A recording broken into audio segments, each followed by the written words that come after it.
I died on my 27th birthday, choking on champagne while my family toasted to my generosity. The memory burns clear and terrible. My uncle's hand steady on my shoulder as the poison worked through my system. My aunt's practiced concern as she called the ambulance 20 minutes too late. My cousins dividing my jewellery while I convulsed on the marble floor. The inheritance my parents left me, $43 million, 3 properties, a foundation in their name. All of it already promised to the people who'd spent 6 years convincing me that family meant sacrifice. The last thing I heard was my uncle's voice, smooth as silk. She would have wanted us to have it. She always put family first. Then darkness, then light. I woke up to my mother's voice singing in the kitchen. My mother. Dead for 6 years in the timeline I remembered. Alive now, her voice carrying through our old house, the one they'd sell 2 months after the funeral to cover expenses. My hands flew to my face, smooth, 21 years old, no trace of the exhaustion that had carved lines around my eyes by 27. The calendar on my nightstand confirmed what my racing heart already knew. 6 years before my death.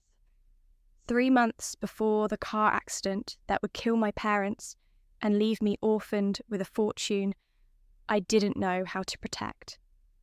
I sat up slowly, testing the reality of it. The threadbare carpet beneath my feet. The crack in the ceiling I'd memorized during 1,000 sleepless nights. My college textbook stacked on the desk, still pristine because in this timeline I hadn't yet dropped out to help the family through their manufactured crises. The bedroom door opened without knocking. Of course. Eleanor, you're not even dressed yet. My cousin Rebecca swept in wearing the designer clothes I would buy her in 3 months after my parents died, when she'd cry about how hard law school was and how she just needed a little help. Aunt Maria is making breakfast. Don't make us wait. I watched her in the mirror, seeing her differently now. The calculation in her smile.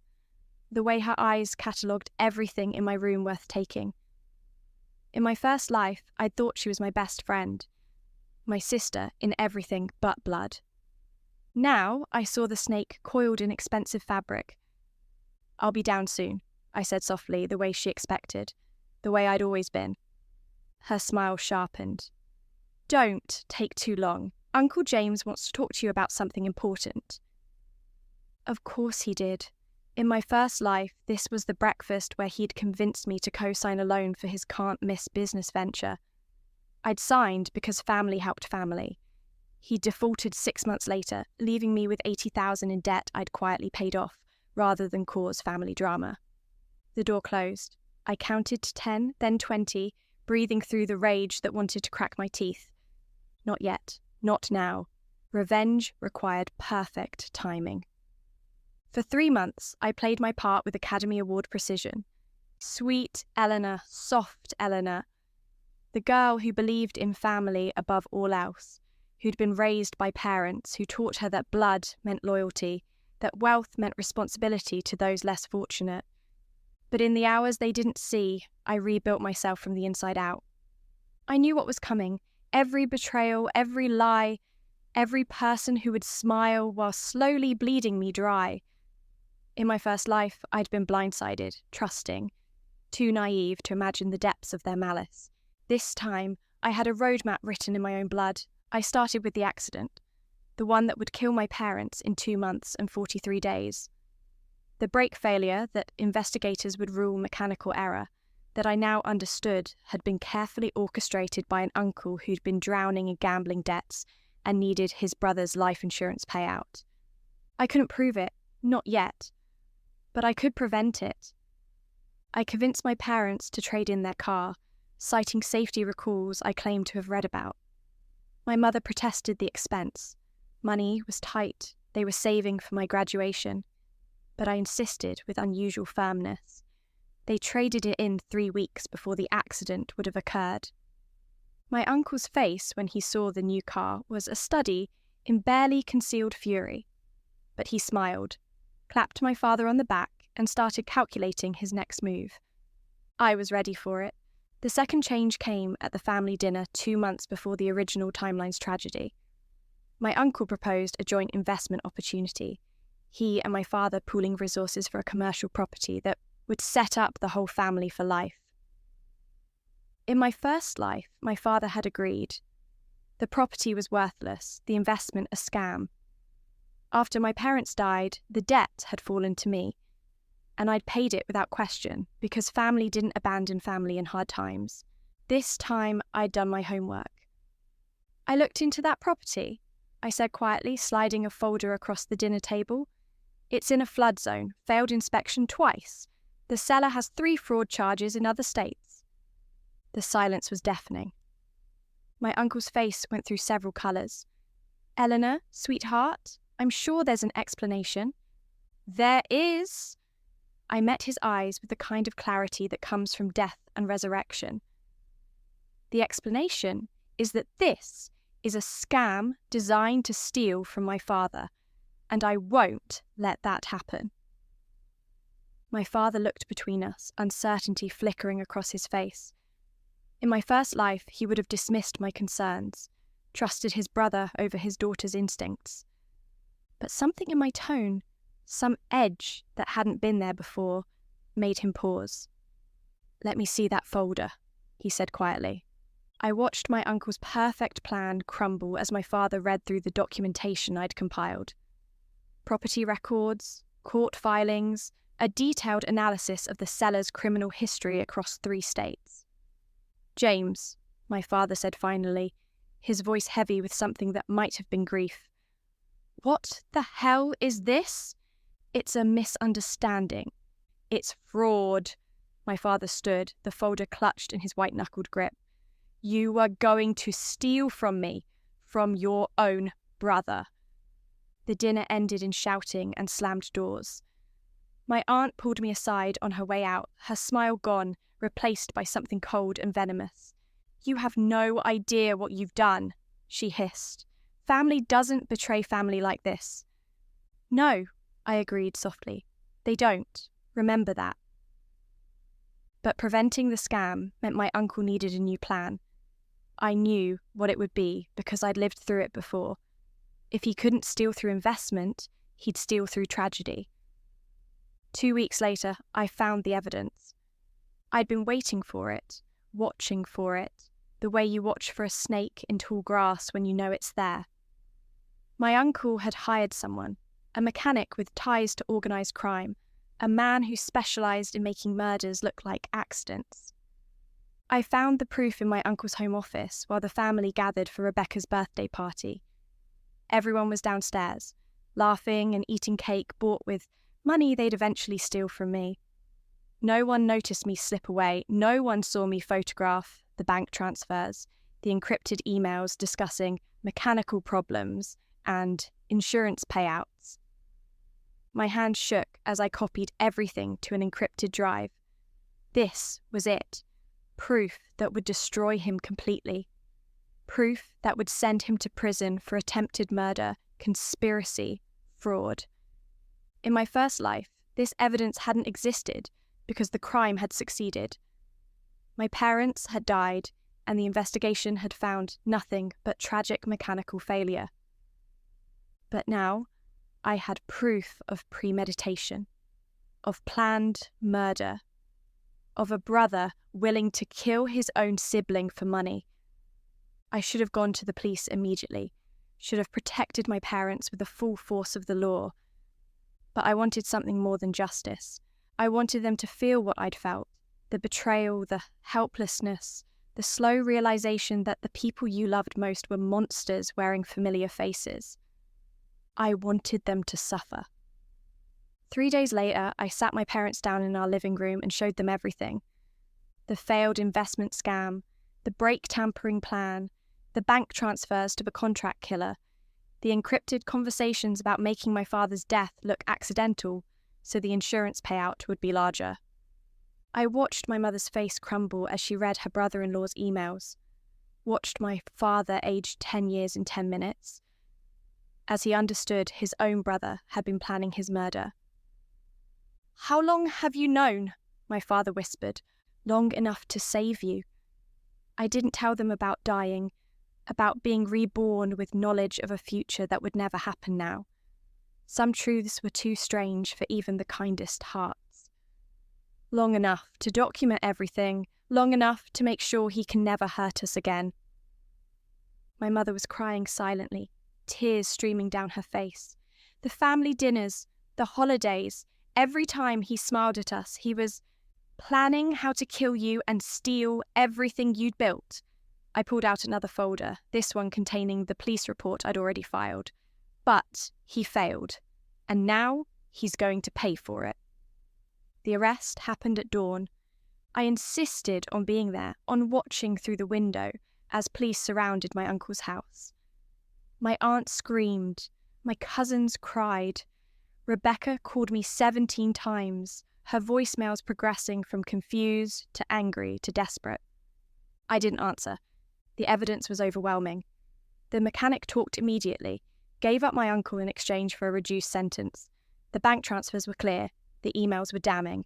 The attempted murder charge was upgraded to conspiracy when they found he'd been planning this for 8 months. My uncle would spend the next 20 years in prison. My aunt and cousins were left with nothing, not because I took it from them, but because everything they had was tied to him. The house they lived in? Purchased with loans my father had co-signed. The cars, the clothes, the lifestyle, all financed by money they'd planned to steal from my dead parents.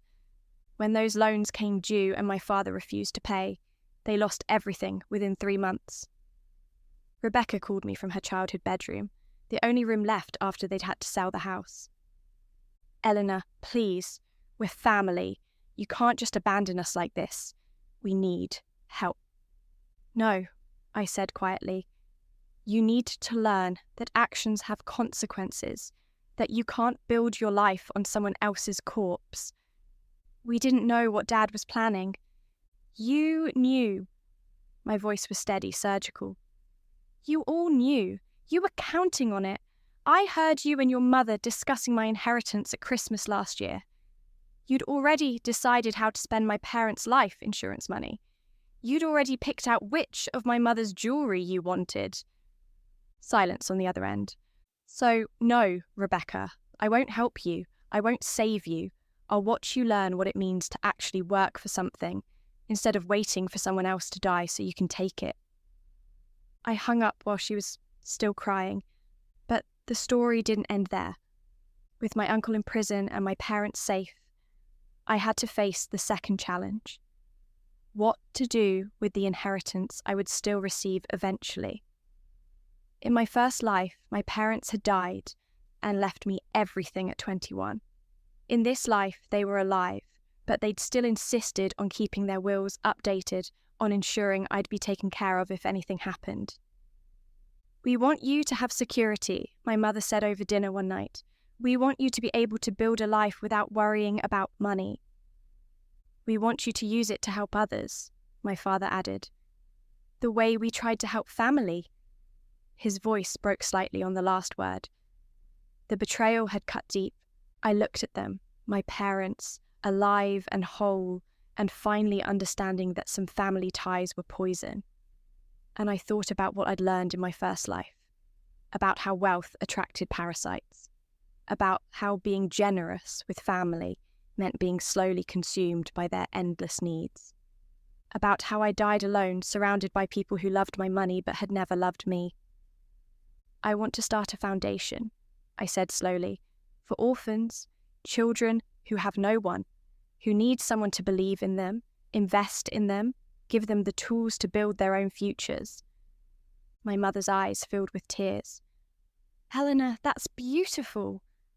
But I want to do it now, not wait until—" I couldn't say it, couldn't voice the possibility of losing them again. "I want to do it while we can build it together, while you can help me create something that actually matters." We started small. I used my college fund, the money they'd saved for me, that I'd never used because I dropped out in my first life to help family. We established the Haven Foundation, named after my mother's middle name, a scholarship fund for foster children aging out of the system. support for orphanages and group homes, educational programs, and mentorship. Every dollar we gave away was a dollar my uncle's family couldn't claim. Every scholarship was a middle finger to the cousins who'd counted on my money to fund their lifestyles. The foundation grew. My parents threw themselves into it with the passion of people who'd discovered their true purpose. Within a year, we were supporting 200 children. Within 2, we'd expanded to 3 states. And then came the calls. My aunt from her 1-bedroom apartment, "Eleanor, sweetheart, I know there's been tension, but the foundation, surely there's room for family. Rebecca needs help with law school." "The foundation serves orphans," I said calmly, "children with no family. Rebecca has a mother. She has you. But we have nothing. You have each other. That's more than the children we serve have. And it's more than you deserve."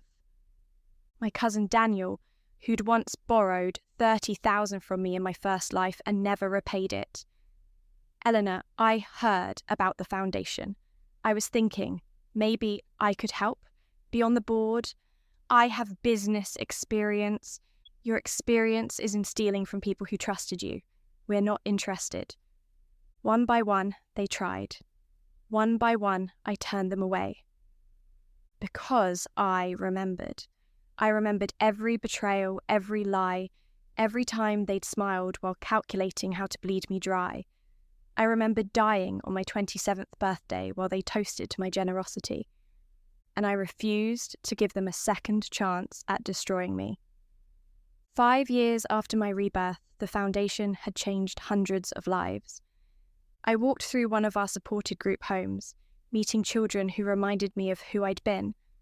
Lonely, desperate for family, willing to overlook red flags because love meant more than safety. "This place saved me," a 17-year-old named Jennifer told me.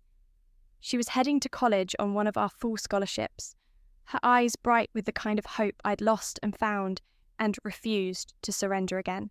I was aging out with nowhere to go, no plan, no future. You gave me a chance. I hugged her carefully, feeling the weight of what we'd built. This was real. This mattered. These children would never die alone, surrounded by people who'd only loved them for money they could steal. My parents stood beside me, older now, but happier than I'd ever seen them. The betrayal had broken something between them and the extended family, but it had also freed them. They'd stopped trying to fix broken relationships and started building new ones with the children who actually needed them. "Your mother and I have been talking," my father said that evening over dinner, "about the future, about what happens when we're gone." My chest tightened. "Dad, let me finish." He smiled gently. "We want everything to go to the foundation. The house, the savings, the properties we've acquired. All of it. We want it to keep helping children long after we're gone." "We don't want to leave you vulnerable," my mother added quickly. "We'll set up a trust for your living expenses, your future. But the bulk of it, Eleanor, you've shown us what really matters. We want to honour that." I looked at them. These people who'd given me life twice, once at birth, once by surviving the death I'd prevented. And I knew this was right. "Yes," I said simply, "let's make sure it can never be touched by people who don't understand what we're building." We restructured everything over the next 6 months. Ironclad trusts, legal protections that made it impossible for anyone to contest or claim. Every asset carefully designated for the foundation's work.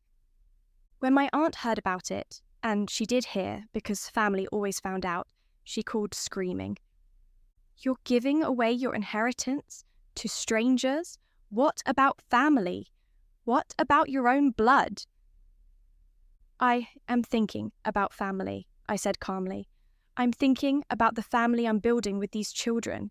The family based on love and support instead of greed and murder. You can't forgive us? After all this time? James made a mistake. James tried to murder my parents." My voice could have frozen blood. You and your children counted on them dying. You spent their life insurance money in your imagination before they were even dead. That's not a mistake. That's not something time heals. That's who you are fundamentally. We're still family. No, I cut her off. You're still people who share my DNA. But family? Family is the woman who taught me to be strong. The man who showed me what integrity looks like. The children we're helping build futures for themselves. That's family. You're just a cautionary tale. I hung up before she could respond. 7 years after my rebirth, I stood at my father's hospital bedside, not from murder this time, not from violence or betrayal, just age, just life running its natural course. He was 73, had lived decades longer than he would have if I hadn't prevented my uncle's plans. The foundation, he whispered, his voice weak but clear. You'll keep it going. Every day, I promised, holding his hand, every child we help is a testament to you and Mum, to what you taught me about real generosity. Not like them. His grip tightened slightly. Never like them. Never, I agreed. They wanted to take. You taught me to give. But more importantly, you taught me that not everyone deserves to receive. He smiled at that, and I saw in his eyes that he understood everything I'd never said. The future I'd prevented. The death I'd died. The way I'd saved them all by being given an impossible second chance. I'm proud of you, he said. My brilliant girl, you saved us all. He died that night, my mother holding one hand, me holding the other. Peaceful, surrounded by love. The opposite of how I died in my first life. At the funeral, my aunt and cousins appeared. Uninvited, unwanted. They stood at the back of the church like ghosts of the family we'd left behind. Rebecca tried to approach me at the reception. Eleanor, I'm so sorry for your loss. If there's anything we can do... There's nothing, I said quietly. There's never been anything. And there never will be. We're still family. My family is in this room. I gestured to the children from our foundation session who'd come to pay their respects. To the staff members who'd worked alongside my parents for years. To my mother, standing strong despite her grief. These are the people my father loved. These are the people who deserve to carry his memory forward. And us? Rebecca's voice cracked. What are we? I looked at her, this woman who'd once been my closest companion, who I'd loved like a sister, who'd discussed my inheritance like it was already hers while I was still alive. You're a reminder, I said finally, of what happens when you mistake greed for love, when you mistake blood for family, when you count on someone's death to fund your life. I walked away before she could respond, leaving her standing among strangers at my father's funeral, exactly as alone as she deserved to be. My mother lived another 3 years, long enough to see the foundation expand to 6 states, long enough to meet graduates who'd gone on to become teachers, doctors, social workers, long enough to know that what we'd built would outlive us all. On her last day, lucid and calm in her hospice bed, she squeezed my hand. No regrets, Eleanor. Only that I couldn't give you more years. I blinked back tears. That I couldn't protect you forever. You gave us everything that mattered. Her smile was gentle. You saved your father when I would have lost him. You showed us what real purpose looks like. You built something beautiful from the ashes of betrayal. She paused, her breathing laboured. The others. They'll come after. You're alone. They'll try again. Let them try. My voice was steady. I know exactly who they are. I know exactly what they want, and they'll never get it. She nodded, satisfied. Good. You're strong now, stronger than I ever was. You taught me strength, I corrected. You and Dad. You taught me that survival isn't the same as living, that being kind doesn't mean being weak. We taught you, she agreed, but you learned. That's the difference. She died that evening, slipping away quietly while I read her favourite poetry. I sat with her for an hour after, holding her cooling hand, feeling the weight of being truly alone for the first time since my rebirth. But I wasn't afraid. The call started 2 days after my mother's funeral. My aunt, "Eleanor, I know you're grieving, but we need to discuss the estate. Everything goes to the foundation. You know this. Surely there's something for family." "There is." I pulled out a carefully prepared envelope. "Here's a list of every cent you stole from us over the years. Every loan never repaid. Every emergency that was actually a vacation. Every time you took advantage of my parents' generosity. It totals $1.7 million. Silence. "I'm not asking you to repay it. I just want you to know, that I've always known, that when you stand at your own children's funerals someday, they'll remember you as the grandmother who chose greed over love." I hung up. Daniel, my cousin who'd once been my friend. "Eleanor, we should talk about the properties." "Talk to my lawyers." I recited the law firm's number. "They'll explain how ironclad the trust is, how there's no loophole, no technicality, no way for you to claim even a single dollar. This isn't fair." "Fair?" The laugh that escaped me was sharp. "You want to talk about fair? Your father tried to murder mine, your mother helped plan it. You all celebrated what you'd take after they were dead, and you want to talk to me about fair? That was years ago. Some betrayals don't expire." I ended the call. Rebecca tried a different approach. She showed up at my door 3 weeks after my mother's death, tears streaming down her face. "Eleanor, please, I'm sorry, we're sorry. We were young and stupid and influenced by our parents. You were 23 when you discussed which of my mother's rings you wanted. You were 25 when you laughed about how Eleanor will probably just give us whatever we want because she's too soft. You were 27 when you toasted my generosity at the birthday party where your father poisoned me." She froze. "What?" "I died that night, Rebecca. In the timeline you don't remember. Your father poisoned me and you all celebrated as I choked. You divided my jewelry while I convulsed. You had already picked out your inheritance before my body was even cold. That's insane." "It's memory." I met her eyes, and she must have seen something there that terrified her because she took a step back. I was given something rare, the chance to come back, to save my parents, to stop your father, to watch you all lose everything you counted on stealing. I don't believe you. You don't have to believe me. You just have to live with the consequences of who you are. I started closing the door. You wanted my inheritance. You wanted my parents' money. Here's what you get instead. Nothing. Absolutely nothing. While I helped children build futures, you only dreamed about stealing. Eleanor. I closed the door in her face and locked it with steady hands. 10 years after my rebirth, the foundation supported over 1,000 children annually. I walked through the annual gala, our biggest fundraiser, attended by people who'd never heard of my aunt or cousins, who knew me only as the woman who turned tragedy into purpose. A young woman approached me, her eyes bright with tears. "Miss Eleanor, I wanted to thank you.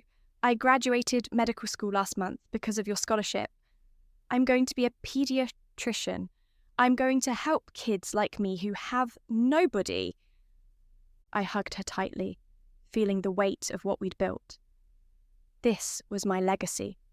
Not the money my parents left me, not the properties or investments.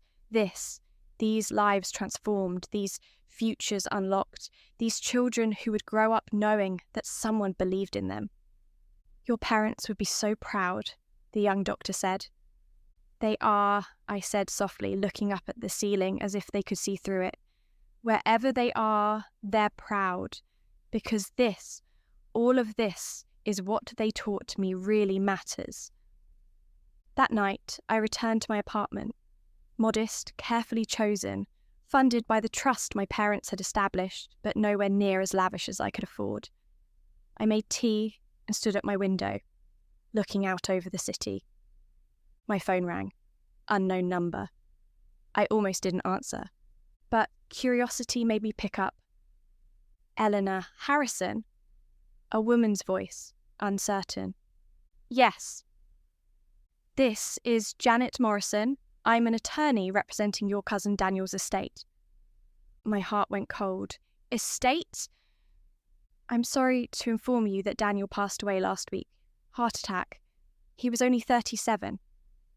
I sat down slowly, processing this. Daniel, the cousin who'd borrowed money and never repaid it, who'd counted on my death, who'd called me heartless for refusing to help him after his father's conviction. I'm calling because you're listed as next of kin. There's a small life insurance policy, about $15,000. Since his parents are deceased and he had no children, it defaults to you. Give it to the foundation, I said automatically. I'm sorry, the Haven Foundation. All of it. That's what he would have wanted if he'd ever learned what actually mattered. I paused. And Miss Morrison? Thank you for letting me know. I hung up and sat in the darkness of my apartment, thinking about Daniel, about how we'd played together as children, about how he'd changed after money became a possibility, about how he died young, probably from the stress of a life built on bitterness and resentment. I didn't cry for him, but I felt something close to pity. He'd wasted his entire life wanting what I had, and he died never understanding that what I actually had, the foundation, the purpose, the knowledge that I was building something real, was something he could never have stolen. The next morning, I woke to news alerts. My aunt had died during the night. Stroke, the report said. She was 68. I read the obituary carefully. Survived by one daughter, Rebecca. No mention of her husband. Currently serving year 15 of his 20-year sentence. No mention of the foundation or my parents or the niece she'd tried to destroy. Just a brief, sad story of a woman who'd lost everything and died alone. I should have felt satisfaction, triumph, the completion of revenge. Instead, I just felt tired. Rebecca called that afternoon. Eleanor, did you hear? Yes. Will you come to the funeral? I thought about it. Thought about standing beside the woman who'd once been my best friend and was now a stranger defined by her choices. Thought about the closure it might provide. No, I said finally. Your mother and I had nothing left to say to each other. I'm sorry for your loss, Rebecca. I genuinely am, but I won't be there. I understand. Her voice was hollow. For what it's worth, I'm sorry for everything. I wish I could go back and be different. Be better. We all wish for time travel, I said softly. But life doesn't work that way. We make choices and live with them. You chose money over loyalty. Your parents chose murder over integrity. And I chose to build something that would outlast all of us.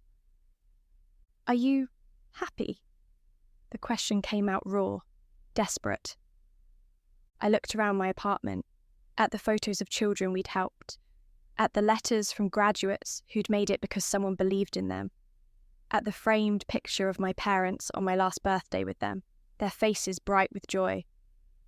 I'm at peace, I said finally, and that's better than happy. That's enough.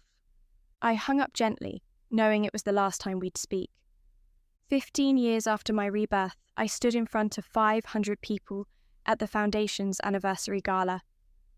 My parents taught me that wealth is responsibility, I began, my voice steady. They taught me that family is who you choose, not who you're born to. They taught me that real legacy isn't measured in dollars.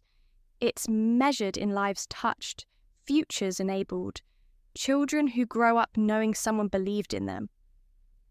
I gestured to the room full of graduates, current scholars, supporters who'd never known my aunt or cousins existed. This foundation has helped 3,000 children over 15 years. 3,000 young people who aged out of foster care and had nowhere to go, who needed education, support, someone to believe they were worth investing in. I paused, feeling the weight of it. I was given a gift once, a second chance to do things right, to save the people I loved, to build something that mattered. I chose to use that gift not for revenge, though I won't lie, there was revenge. I chose to use it to make sure that vulnerable children would never be exploited the way my parents were, would never be seen as resources to drain instead of people to nurture. The audience was silent, hanging on every word. Some people spend their lives taking. They look at others and see only what they can extract. They call it family. They call it love, but it's just hunger wearing a familiar face. I thought of my aunt, dying alone, of Daniel, stressed into an early grave, of Rebecca, living in a small apartment with nothing but regrets for company. I spent the first part of my life being taught to give, the middle part learning who deserved to receive. And this part, I smiled, building something that will keep giving long after I'm gone. The applause was thunderous. After the gala, I walked through the foundation's headquarters, past photos of graduates, past thank you letters, past the memorial wall where my parents' names were engraved in marble beside the words. They taught us the difference between generosity and exploitation. My assistant found me there. "Miss Harrison? There's someone here to see you. She says she's family." My chest tightened. "What's her name?" "Rebecca Thompson."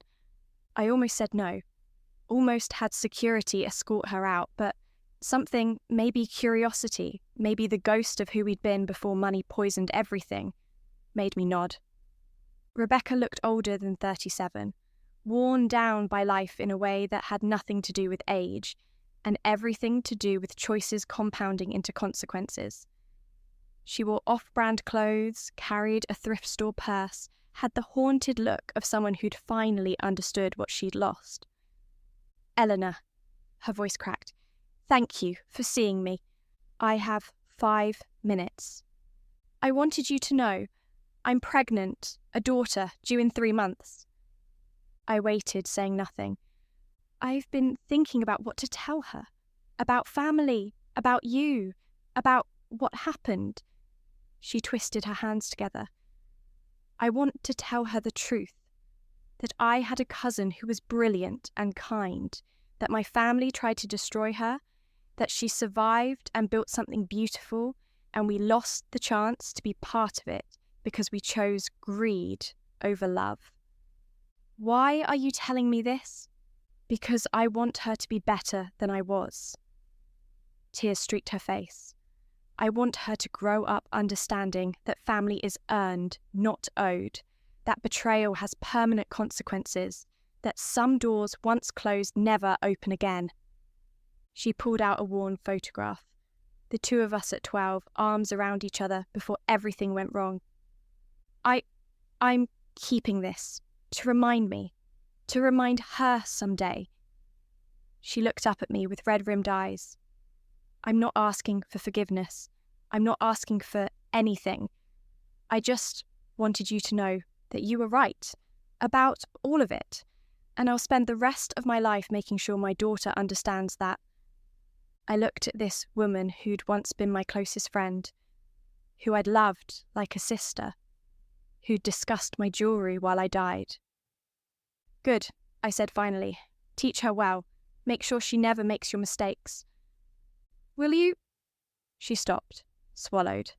"If she ever needs help, if something happens to me, would the foundation, if she needs scholarships, support, education, the foundation helps children in need. That's what we do."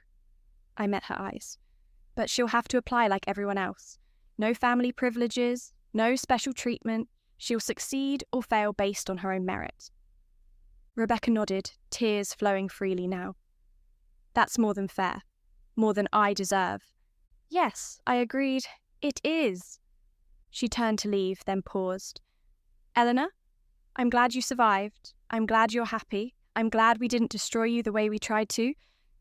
You didn't destroy me, I corrected gently.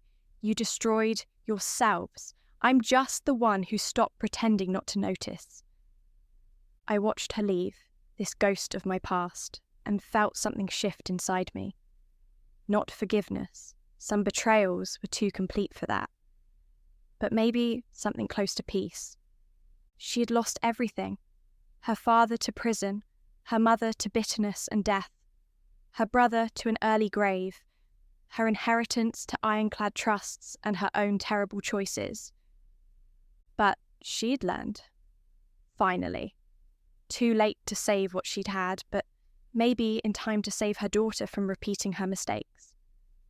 That night, I stood on my balcony and looked up at the stars. Somewhere out there in the timeline I'd erased, I died at 27.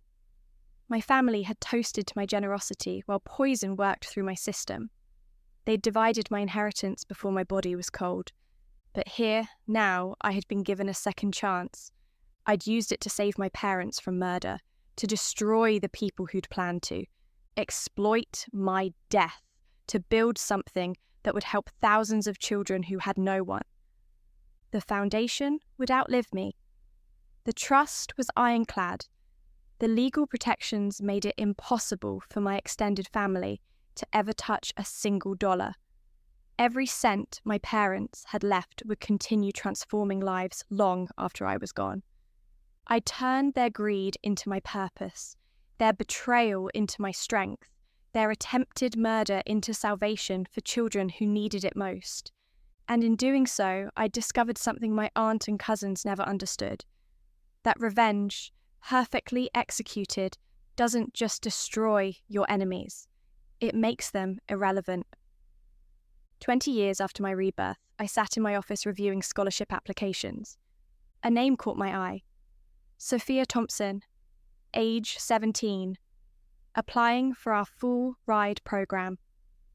Her essay was extraordinary, raw, honest, talking about growing up watching her mother struggle, learning from her mother's regrets, understanding that privilege was a lie and merit was everything.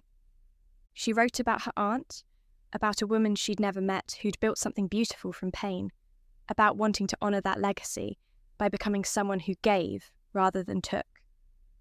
I read the essay 3 times, feeling something complex and unnamed settle in my chest. Rebecca's daughter, applying on her own merit, not knowing I would see the application, not asking for special treatment. I called my review committee together. This one, I said, sliding Sophia's file across the table. Read it, evaluate it blindly, tell me if she qualifies. They read in silence. Then, one by one, they nodded. She's exceptional, my director of programs said. Top marks, genuine need, clear vision for her future. If we don't accept her, someone else will. Then we accept her, I said quietly, on merit, because that's what we do. 3 months later, I stood in the auditorium where we announced scholarship recipients. 50 teenagers who'd aged out of foster care, who had no family support, who needed someone to believe in them. And one girl whose mother had been my enemy, whose grandmother had helped plan my parents' murder, whose uncle had died young from a life consumed by bitterness. But Sophia wasn't them. She was her own person, shaped by their mistakes, but not defined by them. Sophia Thompson, I called her name, and watched her walk onto the stage, tall, confident, her eyes bright with tears of relief and joy. She shook my hand, and I saw Rebecca's features in her face. But I also saw something different, something her mother had never possessed. Genuine humility. Real gratitude that didn't calculate what else could be extracted. Thank you, she whispered. This changes everything. You changed everything, I corrected. You earned this. You wrote a brilliant essay. You worked hard. You deserve it. My mum talks about you sometimes, Sophia said quietly. and I felt the room around us fade. She says you're the strongest person she's ever known, that you taught her family the difference between love and theft. Your mother is trying to be better, I said carefully. That matters? She is better. Sophia's voice was fierce with loyalty. She's working 3 jobs to support us. She never asks for handouts. She never uses your name or tries to claim connection. She just tells me that actions have consequences and I should choose my actions carefully.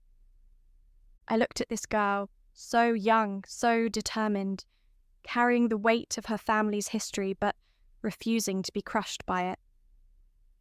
Then she's taught you well, I said, and you're going to do extraordinary things. Sophia graduated 4 years later at the top of her class, degree in social work. She came to see me before starting her new job at a children's advocacy centre. I wanted to thank you personally, she said, sitting in my office where Rebecca had once begged for money, where my cousins had once demanded their share. Not just for the scholarship, for showing me what's possible when you choose purpose over bitterness. You chose that yourself.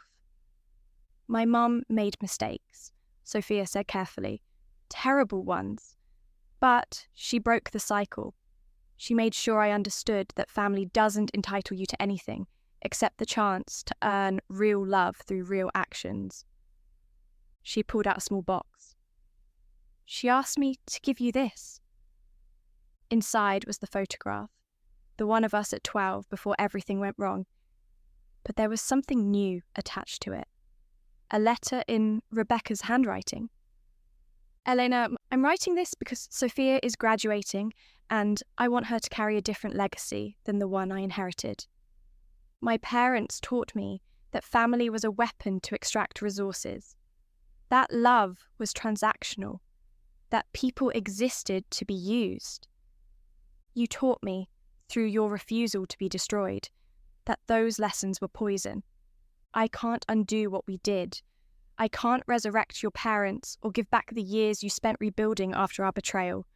I can't erase my father's attempted murder, or my mother's complicity, or my own gleeful participation in planning to steal your inheritance.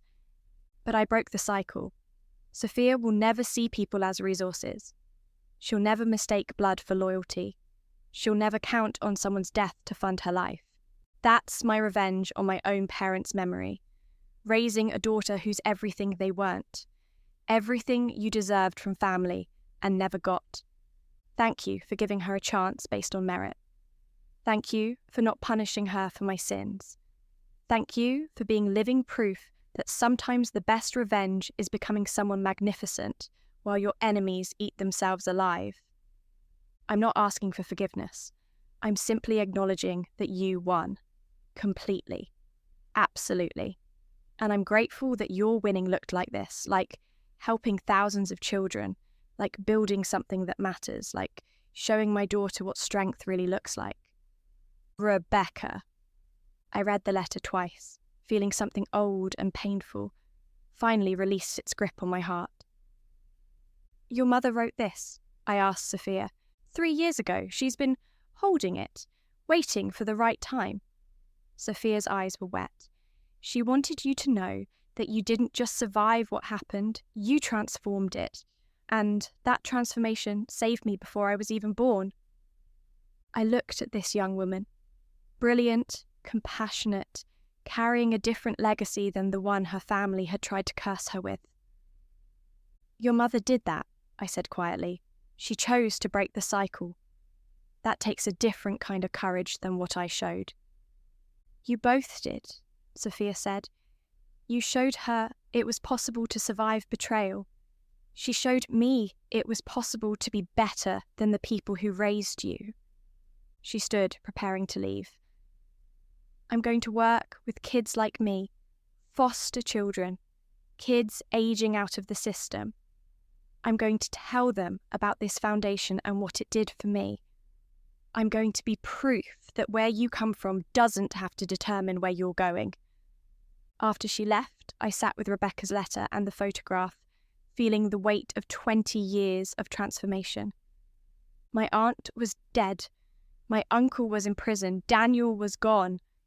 The family that had tried to destroy me had destroyed themselves instead. But Rebecca had done something I hadn't expected. She'd learned. She'd changed. She'd raised a daughter who would contribute to the world instead of consuming from it. That wasn't forgiveness, wasn't reconciliation, wasn't erasing 20 years of consequences. But it was proof that even the most poisonous family trees could sometimes grow a branch that reached toward light. 25 years after my rebirth, I stood at the Foundation's anniversary gala, surrounded by 4,000 success stories. Doctors, teachers, social workers, artists, all of them former foster children who'd aged out of the system with nowhere to go.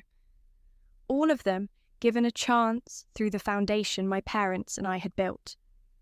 The mayor was there, 2 senators, business leaders who'd started their own charitable ventures inspired by our model, and somewhere in the crowd, Sophia Thompson, now running her own nonprofit, serving the children my foundation had missed. "Elena Harrison," the MC called, and the crowd erupted into applause. I took the stage, feeling my parents' presence like a warm weight against my shoulders. 25 years ago, I began. My parents taught me that family is a choice, not an obligation, that real love is action, not words. That legacy is built in the lives we touch, not the money we hoard. I paused, looking out at the sea of faces. Some of you know my story, how my extended family tried to steal from my parents, how they planned violence and theft and calculated cruelty, how they saw us as resources instead of people. The room was silent, attentive. I could have let that poison me, could have let their betrayal make me hard and closed and bitter, could have hoarded what I had, trusted no one, lived in fear that everyone wanted something from me. I smiled, and it was genuine. Instead, I did something they never expected. I gave it all away. Gasps rippled through the crowd, not from people who knew the foundation's structure, but from new supporters hearing this for the first time. Not to them, never to them, but to children who needed what they tried to steal. Opportunity, support, someone who believed they were worth investing in. I gestured to the crowd. 4,000 of you. 4,000 lives transformed. 4,000 futures unlocked. 4,000 young people who will never have to beg family members for scraps while those family members count the inheritance they're waiting to steal. The applause was deafening. My parents left me $43 million. I gave every cent to this foundation. The house they lived in, sold to fund scholarships, the properties they'd accumulated, converted to group homes and education centres, the life insurance my uncle tried to claim through murder, supporting children who have no one.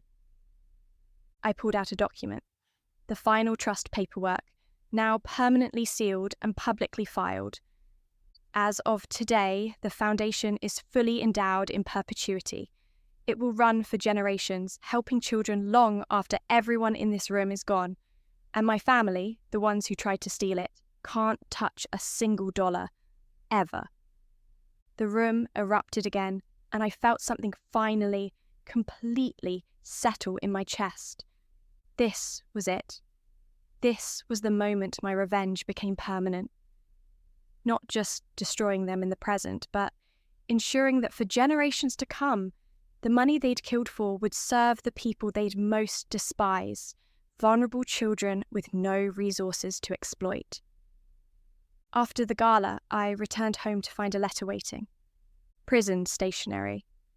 My uncle's handwriting, shaky with age and illness. "Eleanor, I'm dying. Liver cancer, 3 months, maybe less.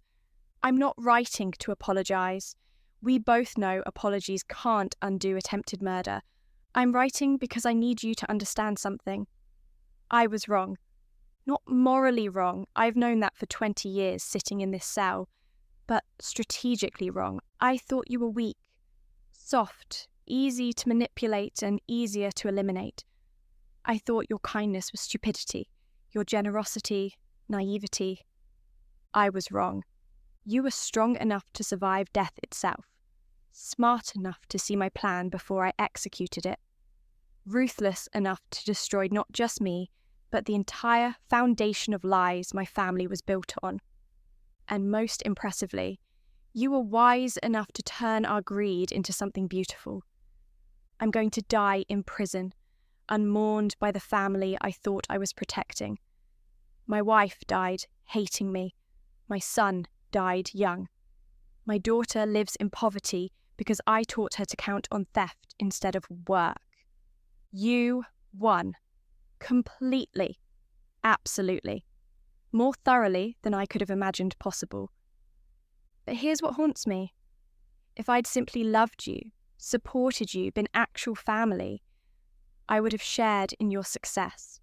I would have been at that gala tonight, celebrating what we'd built together. I would have died surrounded by people who loved me instead of dying alone in a cell, unmourned and unvisited. Greed cost me everything, not your revenge, my own choices. I hope that brings you peace. I hope you sleep well at night, knowing you didn't just survive us. You transcended us. James. I read the letter once, then fed it into my fireplace. Watched the paper curl and blacken and disappear, carrying my uncle's last words into ash. I felt nothing, not satisfaction, not grief, not even the bitter triumph I might have expected. Just the clean, clear knowledge that his understanding came too late, that he had wasted his entire life on greed and murder and only understood the truth when there was no time left to do anything with it.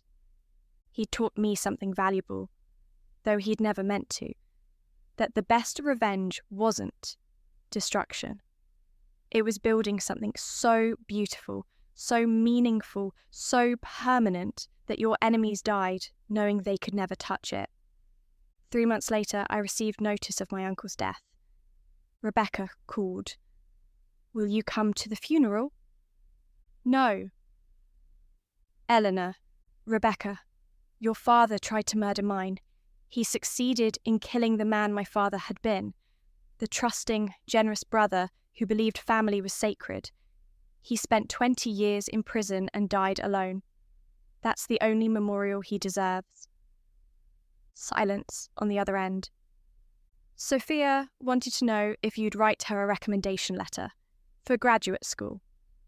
The subject change was deliberate, moving away from the man who'd poisoned everything toward the future he couldn't contaminate.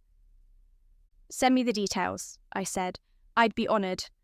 Thank you, Rebecca's voice cracked, for giving her chances I never earned, for proving that one generation's poison doesn't have to infect the next. She earned every opportunity herself, I corrected. I just made sure she had the chance to try. 30 years after my rebirth, I turned 57. The foundation had helped 8,000 children, had expanded to 20 states, had become a model for similar organisations worldwide. And I stood in my small apartment, the same modest space I'd chosen decades ago, surrounded by photos of graduates, letters of thanks, proof that the $43 million my parents left me had multiplied into hundreds of millions in changed lives. Sophia visited that evening, bringing her 6-year-old daughter. This is Eleanor, Sophia told the little girl. The woman I've told you about, the one who believed in Mummy when Mummy needed it most. The child looked up at me with serious eyes. Mummy says you're a hero. Your mummy is the hero, I corrected gently. I just gave her a chance. She did all the hard work. Can I be like you when I grow up? I knelt down to her level. You can be better than me. You can be someone who gives people chances just because it's right, not because of revenge or pain or past betrayal. You can be someone who loves without calculating the cost. The little girl nodded solemnly, not fully understanding but sensing the weight of the words. After they left, I stood at my window watching the city lights, thinking about the life I'd lived twice. In my first life, I died at 27, betrayed by family, alone and afraid. In this life, I'd saved my parents, destroyed my enemies, and built something that would outlast us all. But more than that, I'd learned the difference between being used and being useful, between generosity and exploitation, between family that consumed and family that created. My phone rang. The Foundation's night manager. "Miss Harrison, sorry to bother you, but we just received an emergency call. 17-year-old girl aging out foster care tonight. Nowhere to go. She's at a bus station downtown." "Send someone immediately," I said, already reaching for my coat. "I'm heading there now." "You don't have to." "Yes, I do." I found her an hour later, sitting on a bench with everything she owned in a trash bag. She looked up as I approached, her eyes hollow with the kind of despair I recognised from my own mirror decades ago. "Are you Elena Harrison?" she asked. "I am. They said you might be able to help me, that you have a foundation for kids like me." Her voice broke. "But I don't have anywhere to stay tonight. The system is done with me. I turn 18 tomorrow and they said I'm on my own." I sat beside her on the cold bench. "What's your name?" "Maya." "Maya, I'm going to tell you something true. You are not alone. You are not on your own. You are not worthless just because the people who were supposed to care for you failed." Tears streaked her face. "How do you know?" "Because I know what it's like to be betrayed by family, to feel like you don't matter, to think you have nowhere to turn." I pulled out my phone. "But I also know what it's like to be given a second chance.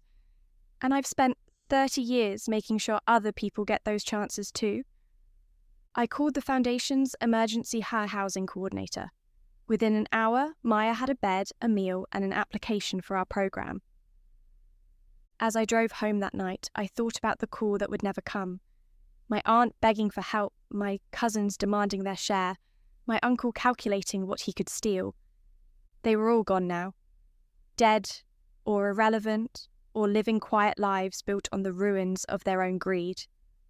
But children like Maya would keep coming, keep needing, keep deserving chances that had nothing to do with revenge or betrayal or family drama. And the Foundation, my parents' legacy, my life's work, my revenge, transformed into purpose, would be there for all of them.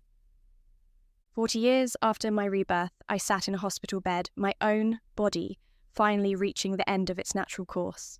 Not murdered, not betrayed, just old and tired and ready to rest. Sophia sat beside me, her daughter now 17, both of them keeping vigil. "The Foundation is secure?" I asked, my voice weak. "For generations," Sophia confirmed. "The trust is ironclad. The endowment is massive. Your parents' names will be remembered for centuries through the lives you've all touched." "Good." I closed my eyes, feeling peaceful. "That's all that matters." "My grandmother wanted to visit," Sophia said quietly. "Rebecca, she's 92 now. She wanted to say goodbye." I thought about it. About the woman who'd once been my best friend, who'd betrayed me, who'd spent 60 years learning to be better. Let her come. Rebecca arrived an hour later, bent with age, her face a map of regrets and hard-won wisdom. She took my hand carefully, her eyes wet with tears. "Eleanor," she whispered, "I'm so sorry. For everything. For all of it." "I know." My voice was fading, but I needed her to hear this. "You spent your life trying to be better than who you were. That matters." "Did I..." She struggled with the words. "Did I succeed? Did I make up for it?" I looked at Sophia, standing strong and capable beside her grandmother. Looked at the life Rebecca had built from ashes. Looked at the cycle she'd broken. "You raised a magnificent daughter," I said. "You taught her everything your parents failed to teach you. You broke the curse. But you never forgave me."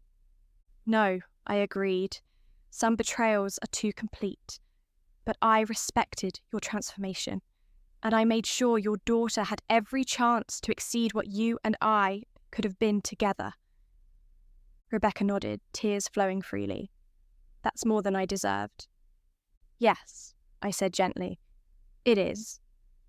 She stayed for another hour, holding my hand, both of us silent in the way only people with too much history can be. When she finally left, Sophia returned. That was kind, she said, letting her say goodbye. It was honest, I corrected. I never lied to her, never pretended we were reconciled, but I acknowledged what she became. That's different from forgiveness. As night fell, I felt myself slipping away.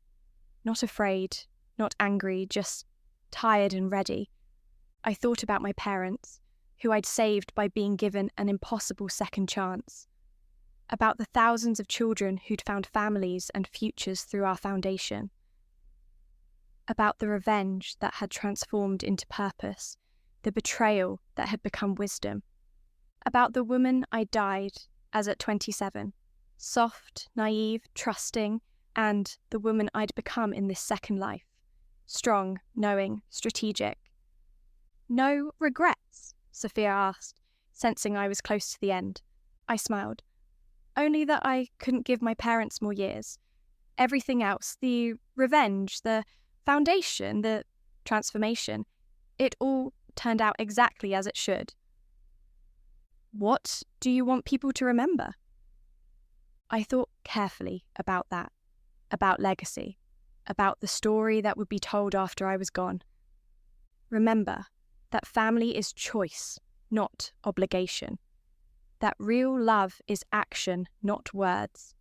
That sometimes the best revenge is building something so beautiful your enemies die knowing they can never touch it. I paused, gathering strength for my final words.